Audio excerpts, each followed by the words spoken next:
ஏகோவா ஈரா இருக்கிற நம்முடைய தேவன் யார்? ஏகோவா ஈரா இருக்கார், எல்லாம் பார்த்து கொள்வார். தேவனுடைய பர்வதத்துல எல்லாம் பார்த்து கொள்ளப்படும் என்ற ஒரு வசனம் இருக்கு இல்லையா? ஆபிரகாம் சொல்வார், ஆண்டவரை பார்த்தவர் எல்லாம் பார்த்து கொள்வார்.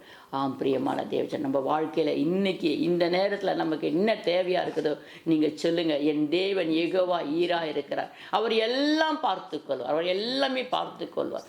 ஏன்னா அவருக்கு ஒரு மறைபொருளும் ஒன்றுமே இல்லை. உங்க உள்ளத்துல நீங்க என்ன நினைச்சிட்டு இருக்கிறீங்கன்னு கூட ஆண்டவருக்கு தெரியும். உங்க சிந்தனையில் என்ன ஓடிக்கொண்டு இருக்கிறதுன்னு கூட ஆண்டவருக்கு தெரியும். என் பிரியமான தேவச்சனை, நம்ம ஆராதிக்கிற தேவன் அவ்வளோ வல்லவர். அவர் உங்களுடைய மனசுக்குள்ள என்ன இருக்கு, உள்ளத்துக்குள்ள என்ன இருக்கு, உங்க சிந்தனையில் நீங்க என்ன சிந்திச்சு கொண்டிருக்கீங்க, நீங்க என்னத்தை பார்த்து கொண்டு இருக்கிறீங்க, உங்க வாய் என்னத்தை நினைச்சிருக்குன்னு எல்லாமே அவருக்கு தெரியும். அவருக்கு மறைபொருள் ஒன்றுமே இல்லை.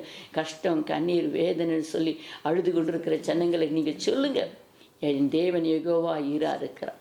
ஆபிரகாமுக்கு ஒரு ஆட்டுக்கடாவை கொடுத்தது போல என்னுடைய தேவையை தேவன் சந்திப்பார் என்று விசுவாசத்தோடு சொல்லுங்க. நிச்சயமாக செய்ய அவர் வல்லவராக இருக்கிறார். என் பிரியமான தேவச்சனமே,